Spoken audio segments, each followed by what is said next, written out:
Landing at this altitude would be tough enough even with perfect engines. Every animator who worked on it said the same thing. This wasn't supposed to be possible. Not in 1964, not in a studio built on roly-poly cartoon characters with giant feet and oversized heads, not with the budget Hanna-Barbera was willing to spend, and not in the time frame a weekly television series demanded. But Doug Wildey did it anyway. He took a studio whose entire business model was built on simplicity and cheapness, and he forced it through sheer willpower and visual conviction to produce 26 episodes of the most cinematically ambitious animated television in the history of American broadcasting. Characters with anatomically real proportions, faces that showed specific emotions through shadow and line, environments that looked like actual places, Egyptians' deserts, Arctic tundra, tropical harbors, rather than simplified cartoon approximations of places. The result was beautiful, it was revolutionary, it was impossible to sustain financially, and it left behind a legacy that still shapes how serious animation thinks about what it can dare to attempt. Today, 12 production secrets behind the Jonny Quest animation style, the techniques, the fights, the compromises, and the decisions that produced something that had never existed on American television and has never been fully replicated since. One of these involves a visual technique borrowed from Milton Caniff's newspaper comic strips. Another involves the specific reasons Bill Hanna killed the show despite a waiting sponsor. And the one we close on is about what the style was ultimately arguing, an argument that animation is still making 60 years later. Let's count it down. 12. Doug Wildey read science magazines to design the future. Hello! Hello, anybody! Before a single frame of Jonny Quest was animated, before the character designs were finalized, before the studio had even secured the rights to what the show was originally supposed to be, Doug Wildey sat down with a stack of Popular Science, Popular Mechanics, and Science Digest, and read his way into the future. His instruction from Hanna-Barbera, at the time when the show was still being developed as an adaptation of the Jack Armstrong radio serial, was specific. Create something that felt genuinely contemporary, not retro. Not the Buck Rogers science fiction of the 1930s. Something that a 1964 viewer could believe was the actual near future, the actual trajectory of technology 10 years hence. Wildey had been working in adventure comics for over a decade before he arrived at Hanna-Barbera. He had learned through that work that technical credibility was the foundation of visual adventure storytelling. If the equipment looked real, if the vehicles looked like things that could actually be engineered, if the science had at least the surface of plausibility, the audience's investment in the danger was genuine rather than ironic. From those science magazines, Wildey developed designs for a snow skimmer, updated hydrofoil technology, underwater breathing equipment, and various weapons systems that were extrapolations of current research rather than pure fantasy.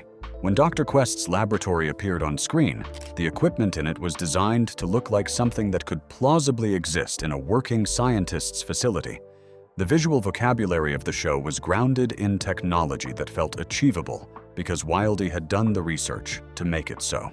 This discipline, the commitment to technological credibility as a prerequisite for visual authenticity, was the foundation on which everything else about the show's distinctive look was built. The characters lived in a world that felt real because the objects around them were designed with the specific attention of someone who had actually thought about how they would work. This approach was unusual in 1964 American animation. Hanna-Barbera's standard production approach involved designing objects for maximum comic legibility and minimum drawing complexity. Wildey's approach was the inverse: design for plausibility first, then find the simplifications that preserved the plausible look under the time and budget constraints of weekly production. The science magazines weren't background research, they were the primary design documents. 11. The character designs were built from Milton Caniff's comic strip grammar. If you want to understand why Jonny Quest looked so different from everything else on American television in 1964, you need to understand what Wildey was reading before he sat down to design it. Milton Caniff was the most influential adventure comic strip artist of the 20th century. His strips, Terry and the Pirates, beginning in 1934, and Steve Canyon, beginning in 1947, defined the visual language of American newspaper adventure comics for decades. Caniff's specific innovations were technical. He used heavy black shadows to create a sense of depth and atmosphere that most newspaper artists avoided. He drew faces that expressed specific individual emotions rather than generic cartoon expressiveness. He researched the locations his characters visited and drew them with the accuracy of someone who had actually looked at photographs of Cairo or Shanghai rather than imagined them. His characters had physically plausible bodies that moved through space as though they had weight. Daniel Herman, the American comics historian, described Wilde's work on Jonny Quest directly. Wilde's designs on Jonny Quest gave the cartoon a distinctive look, with its heavy blacks and its Caniff-inspired characters. The heavy blacks Herman refers to were Wilde's translation of Caniff's shadow technique into animation, using strong shadow patterns, not simply for visual interest, but to give characters a sense of dimensional existence within a three-dimensional space. The debt to Caniff was openly acknowledged. Wilde cited Terry and the Pirates specifically as one of his primary inspirations for the show. What he was attempting was not the reinvention of animation, but the importation of a visual grammar that had been developed and refined in newspaper comics for 30 years into a medium that had never used it. The specific technique that made the transfer so visually striking was Caniff's use of black, not as outline, as most animation used it, but as mass. Areas of deep shadow that gave characters and environments a sense of physical solidity that cartoon outlines alone could never produce. Where a standard Hanna-Barbera character existed on the screen as a colored shape, surrounded by a line, a Wilde character existed as a form carved out of light and darkness. The difference sounds technical. On screen, it feels immediately and completely different.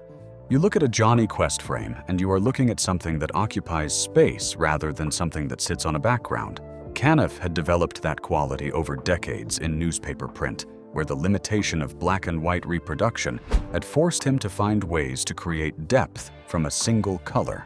Wilde understood that the same principle applied to animation would produce something the television medium had not seen.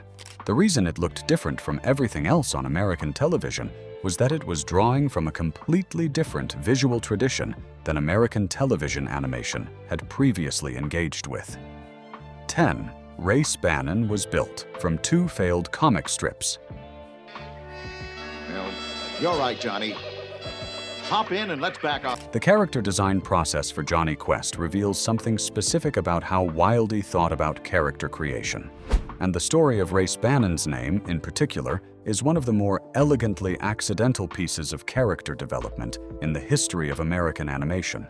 Race Bannon, the show's square-jawed, third-degree judo black belt government agent, did not emerge from fresh creative invention.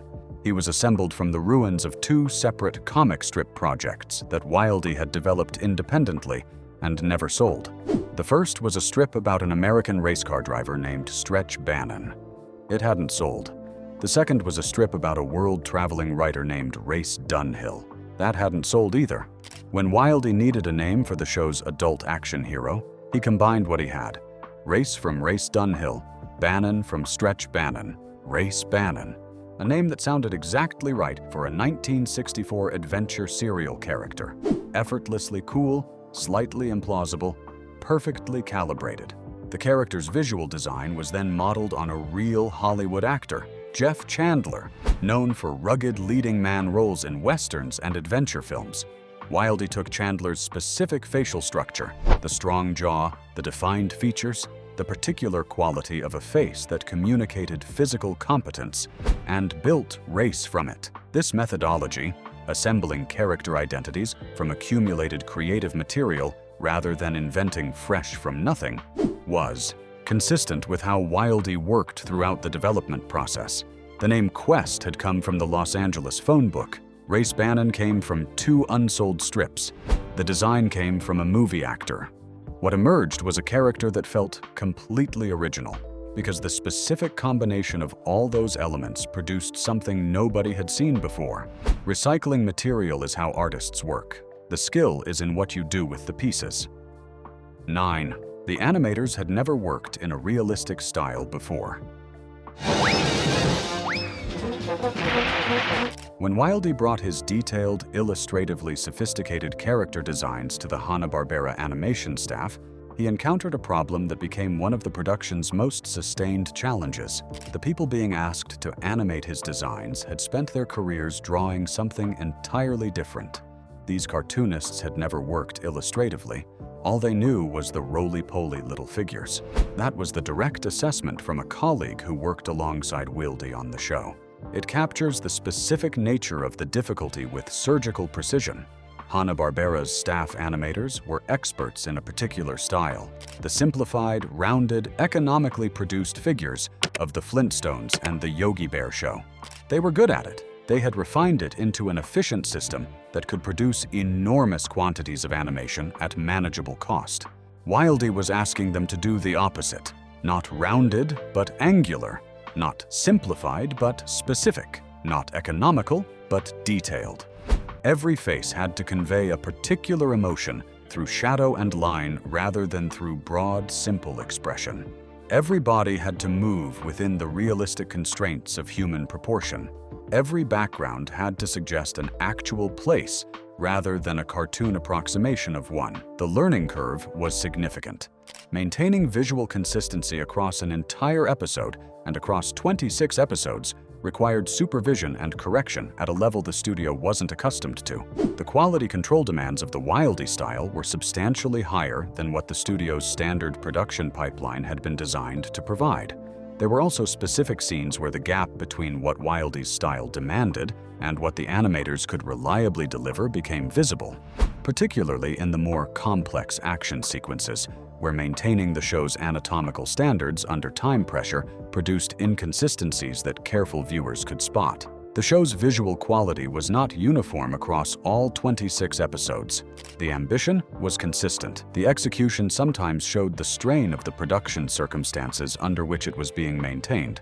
This was not a criticism of the animators. It was a structural mismatch between a visual ambition and the workforce trained to execute a different visual language. The show got made, and it looks extraordinary.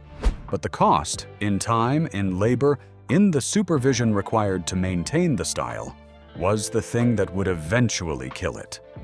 8. The closing credits were from a show that never existed. There's no place to put down in these mountains. There is a sequence of animation that played at the end of every single episode of Jonny Quest. Footage that generations of viewers saw repeated at the close of each installment, so familiar it became part of the show's sonic and visual identity. That was not, strictly speaking, Jonny Quest footage at all. The brief closing credit sequence showing two men in a hovercraft fleeing from natives throwing spears as they returned to an airship had been produced for the Jack Armstrong promotional film, the presentation Hanna-Barbera made to pitch the Jack Armstrong adaptation before the rights negotiations fell through and the whole project was rebuilt as Jonny Quest. When the promotional material was abandoned and the show was rebuilt from scratch, the footage wasn't discarded. It was recycled into the new show's closing credits, where it ran for every episode in the original 26-episode season. The hovercraft with the natives throwing spears was done for that presentation, and when there were difficulties with Hanna-Barbera getting the rights to Jack Armstrong, we ended up using that animation in the Jonny Quest closing credits as well as some other bits. Those are Wildey's own words, describing the creative salvage operation that gave the show its ending. The characters in the closing credits are not Jonny Quest characters. They never appear in any episode. They exist from a production context that predates the show's existence. And yet, for decades, viewers who watched the credits assumed they were watching a compressed summary of the show's spirit. They were watching the ghost of a different show, one that never quite existed, closing out the real one every week. If the real craft and chaos behind the shows that shaped American animation is what you're looking for, subscribe. We cover this every week. 7. The show used every trick available to fake full animation. The visual ambition of Jonny Quest's style created a paradox that the production team had to solve every single episode. The show looked like it was fully animated when, in fact, it was using every available technique in the limited animation toolkit to minimize the amount of actual animation being drawn. The style the show employed is well documented in animation criticism. The series made heavy use of rich music scores, off-screen impacts with sound effects, reaction shots, cycling animations, cutaways, scene-to-scene dissolves, and abbreviated dialogue to move the story forward without requiring extensive original animation of figures. For example, objects would often reverse direction off-screen, eliminating the need to show the turn, or a running character would enter the frame sliding to a stop, allowing a single drawn figure to be used.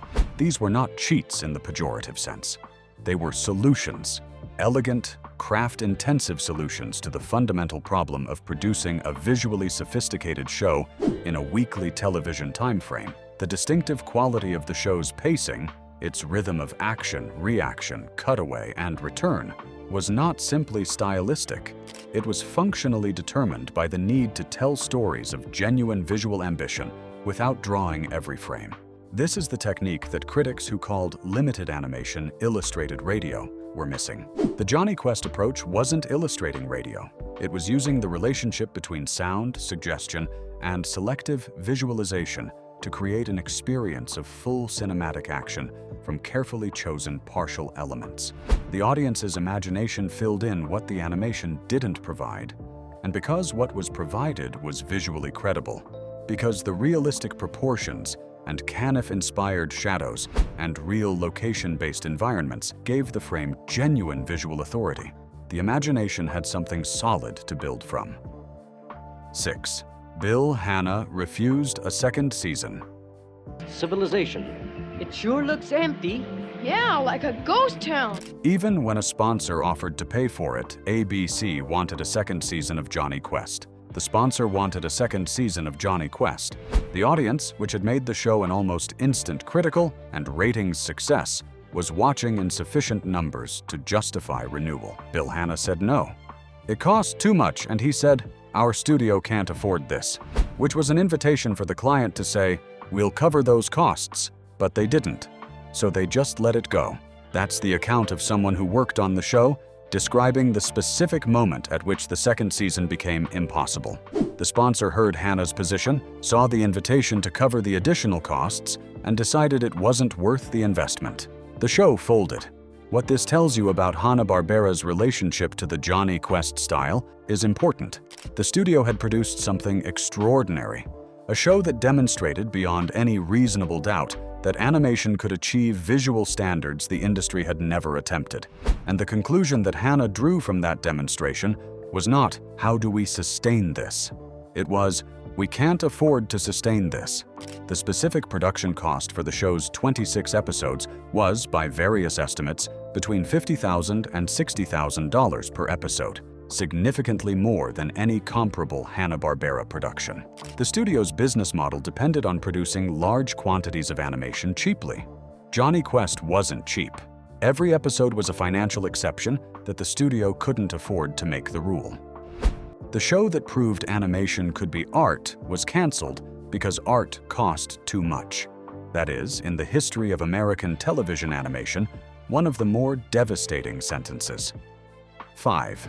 The rotoscoping debate. Did they or didn't they? Thank you, sir. I'm Dr. Quest, Benton Quest. I can't... One of the more contested technical questions in Jonny Quest production history involves whether the show used rotoscoping, the technique of tracing over live-action footage frame by frame to produce more fluid, realistic movement as part of its production process. Some accounts of the show's production, including at least one published analysis by an animation writer, have described rotoscoping as one of the technical contributors to the show's distinctive realism in human movement. The reasoning is logical.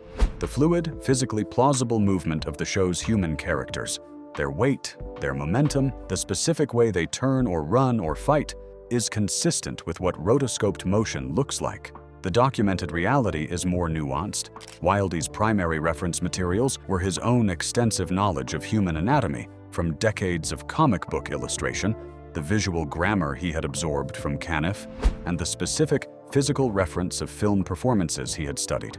Whether formal rotoscoping, the actual process of projecting and tracing live footage, was used systematically or in isolated instances, is not definitively established in the production record.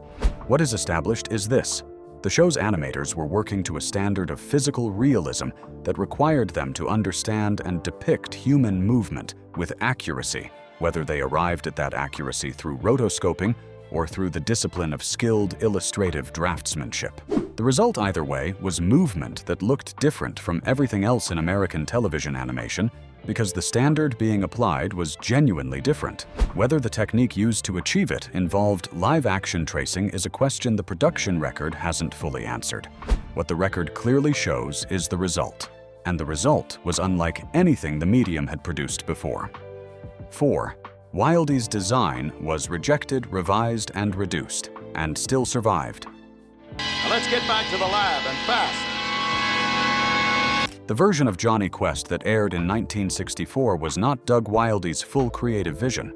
It was what survived the studio's revision process, the network's notes, and the practical constraints of a weekly television production, all of which worked, in various ways, against the most ambitious elements of what Wilde had originally proposed.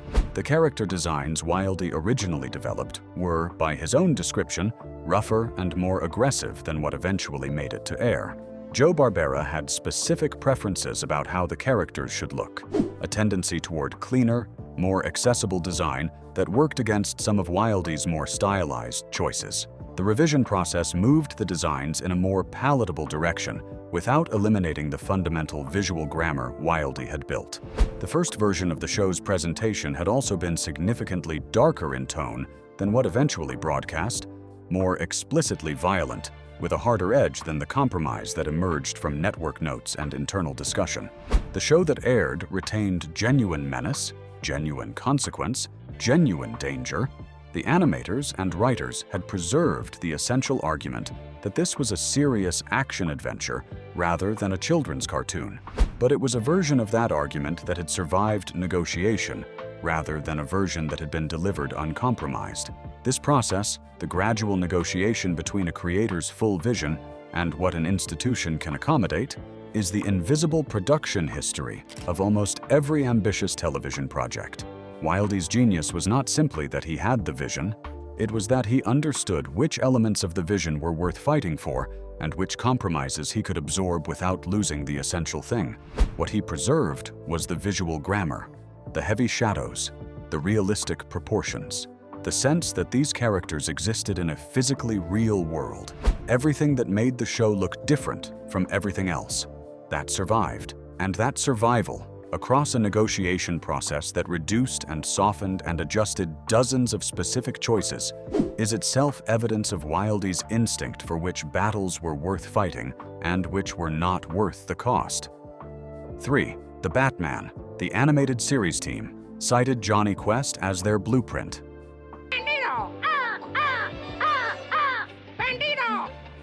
The most direct legacy of Jonny Quest's visual style in subsequent American animation is not another Hanna-Barbera production. It is Batman, the animated series, produced by Warner Brothers Animation between 1992 and 1995 and widely considered the greatest American animated series ever made. Bruce Timm and Paul Dini, the creative leads on Batman, TAS, have both explicitly acknowledged Jonny Quest as a foundational influence on their work. The specific qualities they were reaching for, the cinematic ambition, the willingness to take the material seriously, the refusal to condescend to the audience, the use of shadow and mood in ways that most animation avoided, were the qualities Wilde had developed and deployed in 1964. Batman, TAS, extended Wilde's argument in a different direction. Where Jonny Quest used its visual realism to create a sense of adventure and genuine physical danger, Batman, TAS used it to create psychological complexity and emotional weight, the Riddler's obsessive need for recognition, the Joker's anarchic void, Bruce Wayne's specific, particular kind of grief. These weren't possible without an animation style that had enough visual credibility to support genuine characterization. The lineage is direct. Wildey demonstrated that animation could achieve a visual standard serious enough to carry serious storytelling. Tim and Dini built on that demonstration to create something that went further in the direction of psychological depth. The show that was canceled for being too expensive to make in 1965 laid the conceptual groundwork for the most celebrated animated series of the 1990s. 28 years between them. One argument, made twice in different ways. 2. The DVD release. Silently edited episodes, and nobody asked permission. When Warner Brothers released the complete Jonny Quest series on DVD in 2004, fans who had waited years for a definitive home video release discovered that specific episodes had been altered without announcement or explanation. Dialogue had been removed from episodes identified as containing content that the studio considered problematic, primarily material involving non-Western characters that reflected the colonialist assumptions of 1964. American adventure serial tradition in ways that were uncomfortable by 2004 standards. The alterations were made without acknowledgement in the packaging, without disclosure of what had been changed, and without any contextual material explaining the show's historical setting or the studio's decision-making process. Viewers who had grown up watching the original broadcast versions were watching edited copies without being informed they were doing so. This decision generated criticism from animation historians and fans who argued that the appropriate response to historical content was transparency and context, not silent removal. The show was a product of 1964. Its depictions of non-Western characters reflected assumptions that were widespread in American popular culture at that time, and that deserve honest examination rather than quiet excision. Editing the historical record to remove its most uncomfortable elements is not the same as addressing them. The Blu-ray release subsequently addressed some of these concerns and offered more complete versions of the material. But the 2004 DVD set stands as a document of a specific cultural decision, and as a reminder that the show's legacy includes complications that the original production, whatever its visual achievements, embedded alongside those achievements. 1. What the Jonny Quest style was actually arguing. Hold in! No, not that way! And here is the thing that 26 episodes of extraordinary visual ambition was always saying, underneath the adventure and the action and the technical ingenuity. Doug Wildey came from comic books. He had spent his professional life in a medium that was dismissed as children's entertainment. That was considered beneath serious artistic consideration that existed in the cultural hierarchy as something below film, below television, below literature. He had worked in that dismissed medium with the full seriousness and craft of a genuine visual artist, and he had watched the mainstream ignore the results. When Joe Barbera asked him to design a television show, Wildey brought everything he had learned in those dismissed comics into the new medium. The heavy shadows, the realistic proportions, the sense of physical weight and consequence, the visual grammar that had been developed for adventure comics and never been allowed to breathe in animation. What he was arguing, with every frame, with every carefully shadowed face, with every background that looked like an actual location rather than a cartoon idea, of one, was that animation was capable of the same visual seriousness as any other medium, that a cartoon could look like illustration, that illustration could have the weight of cinema, that the dismissal of animation as inherently juvenile, as inherently incapable of bearing serious visual purpose, was wrong. He proved it in 26 episodes. Bill Hanna couldn't afford to keep proving it. The argument went into reruns, into Saturday morning, into the memory of every animator who grew up watching it and understood what they were seeing. Bruce Timm saw it. Paul Dini saw it. Decades of visual artists saw it and carried it forward into their own work. Wildey died in 1994 without ever fully receiving the credit his creation had earned. The show he built from scratch in a studio that had never made anything like it remains, 60 years later, The proof of concept for everything serious American animation has attempted since. The style wasn't just a style, it was an argument. And the argument won. 12 production secrets, 1 animation style. And a question worth putting directly. Is there any animated series made since 1964 that has fully matched what Jonny Quest was doing visually? Or has it remained, in some specific way, unrepeatable? Drop your answer in the comments. Subscribe for more of this. We'll be back next week.